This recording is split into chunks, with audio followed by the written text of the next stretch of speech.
My name's Paul Sinclair, and I'd like to introduce you today to a series of videos highlighting my research into unexplained phenomena around East and North Yorkshire. If you like what you see, please subscribe to this YouTube channel or find our Truth Proof page on Facebook.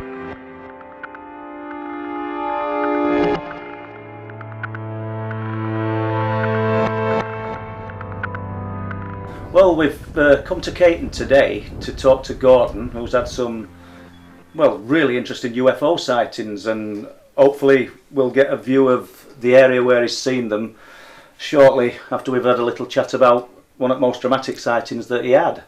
Oh, yeah. And what year was it, Gordon? I think you told me, but... Well, it could be 14 or 15, Right. 2014, 15. I never recorded anything because I don't know why. And all the sightings I've ever seen, I've never ever wrote it down or times or anything. But 2015, we can go with that because we've not, Yeah. we've not got an accurate timeline. No, but but it we was actually, definitely May, yeah, because May was my birthday that month. right. So that's why I remember it was May. And it was a beautiful night. Calm, no wind. Everything was quiet, and I was lying in bed. Just gone to bed, and I always go to bed very, very late, always. So we're thinking it's after 12. 12, just before or just after. Okay. It was very late, I know that, because that is my habit. Yeah. And I was lying in bed, looking out the window, because the blinds were open, and all of a sudden I saw this orange light floating about from the left, from where I was looking. And it was going up and down, and going forward, going backwards, going down to near the ground. Then it was going up again. And I watched it for 10 minutes. And I thought, that's really strange, weird thing. And I woke my missus up, Jean. I says, come and see this. By that time, it had stopped above the mast at Staxton, So the RAF station. RAF Staxton Wold. Yes. Yeah. So we've touched on that. So basically, you would think that the RAF base would have been aware of this object. My goodness, yeah, it was bright enough. In comparison to mast, how big did it look? I'd say about 8 foot. Yeah, so it was was a big. large It was object big. It from was that big. distance, yeah. That was big, Yeah. yeah. I mean, from here to there is only, 3 mile? Yeah. Straight line? Because obviously people viewing this might get to see the radar base in shortly. Yeah. So in comparison to the It was size big. of the base, this It covered was- a large it area. was big, yeah, Yeah. it was big. And I says to the missus, I'm going to get my camera and I'm going to get my binoculars, because it had stopped about 100 foot directly above the mast. So I came downstairs, camera and binoculars, went racing back upstairs, tried to focus on it with the binoculars, Yeah. and I couldn't. And it was all over the place. And she happened to say, it's moving. So I took the binoculars away, and it went up at an angle, Right. and it was gone in about 5-6 seconds. Literally zipped Disappeared away. completely. Yeah. Which rules out for any listeners or anyone else saying, oh, he's seen an helicopter or something similar. Rules that out because with the speed that it left. It left there southwest. Yeah. That's an incredible speed. The two of us were absolutely astounded, Paul. I mean, And obviously, Gordon, you've lived here a lot of years, so you'll Oh, be yeah. familiar with all aerial activity. oh yeah. And you've not seen anything above that base like that? Never, not ever. No. So what about sound? Not a sound. I even opened the window, Right. and it was a calm night, no wind. There was nothing. And I know it's difficult to say because it was night time, but at times, how far would you have estimated it to be off the ground? I would say it came down to about 20 foot from them Because hills. you described it as moving Yeah. up and down. Yeah? Oh yeah, it came down low on them hills, I would estimate about 20 foot. I thought it was going to land it at some point because of the way it was behaving. I thought it was looking for a sight. Yeah. But it kept moving along towards... Did it move smooth or in jerky movements? It was going smooth. Yeah. Quite smooth, you know. It was like floating about. So another, well, not a silly question, but you've described it as orange. Oh yeah. Pale or vibrant, rich? Oh, rich orange, yeah. And were there any flashing or just a constant light? Just a constant light. Yeah, it's really interesting sighting, Gordon. Thank you for sharing. The other most amazing thing I've seen, and I'll show you when we got upstairs. Okay. And I was standing out in the garden, and this is quite a few years ago, and it was like a 20-foot gigantic dinner plate. And round the edges, I would say about 3 foot all the way round, was like translucent fingers, but big. Right. And it was like colours of the rainbow, but there was no yellow in it. I remember that. And that thing, it floated across the sky, and it wasn't very high up, from Eastfield in the direction of Filey. Right. Right over Caton. Any sound, once again, with this? No sound. And it wasn't all that far away from me.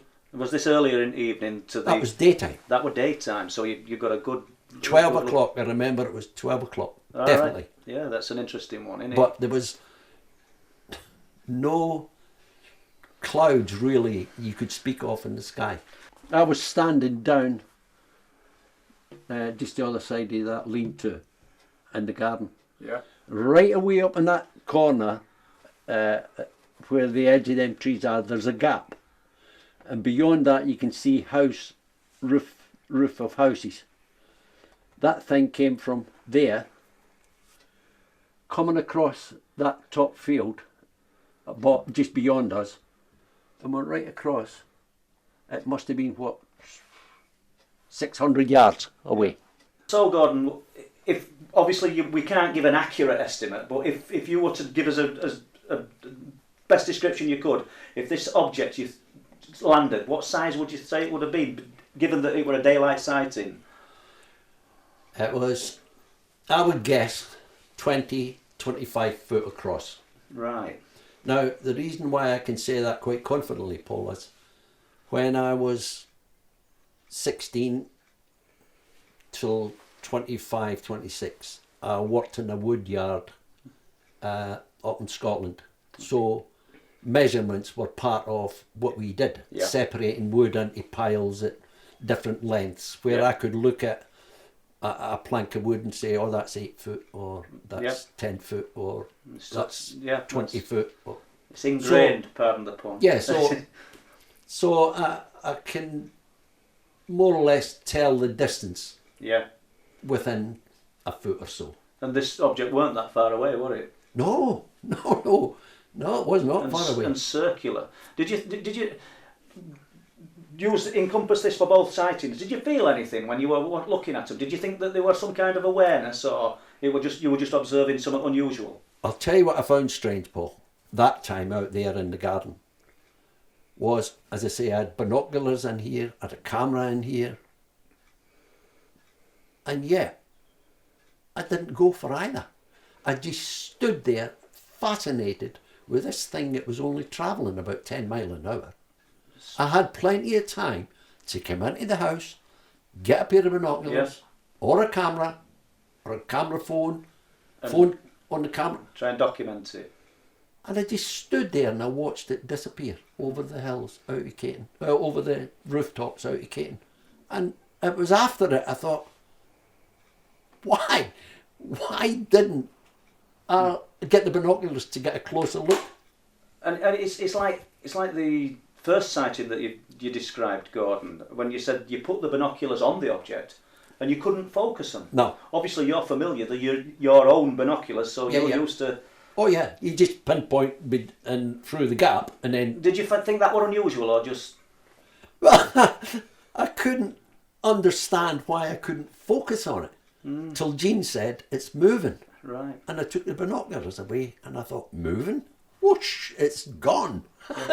Incredible. I mean, honestly, thank you so much for sharing them sightings. Yeah. And what would you say to anybody who says, well, you've seen a plane or an helicopter or it's a Chinese lantern that you saw moving backwards and forwards above RAF Staxton Wold? Well, this area is a flight path from America. The planes flying over here, thousands of feet up, constantly. There's helicopters that have landed at McCain's field behind us. There's no end of helicopters been flying around here over many, many years. I can even listen to the sound of a helicopter in here without going outside. Yeah. I know it's a helicopter. I mean, goodness me, I'm over 70, I know what a helicopter is. So basically, we've established, I mean, we haven't got an explanation, but we've established that it's nothing conventional that you've come across in the past. No. Them things that I've described, no. That was. Did your wife have any observation other than that's unusual? She couldn't understand it. No. What was it, she said? Yeah. You're asking me 3 miles away, how would I know? Yeah, good point. So, and I would think, well, I wouldn't think, I think it's a given that there should be no aircraft or unauthorised aerial vehicles flying anywhere near a sensitive RAF base like RAF Staxton Wold. No. Oldest operational RAF base in the world. No. They have operations every few years, NATO I think it is, that fly planes in a mock attack at that air base. In fact, some of the planes even fly below the level of them hills. Yeah. And you think, my God almighty, that's huge. That's nothing like that though, is it? No. I know the sound of a plane, I know what a plane looks like. Thank you. I mean, even I lived near Old Warden down near Biggleswade, and that is the home of the biplanes from First World War. And they go flying all over Biggleswade and Bedford and that.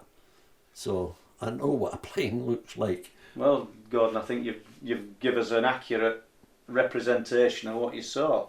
Regardless of whether it were 2014 or 15, at this stage, I don't think it's relevant. I think your account is, though, and thank you very much. Yeah.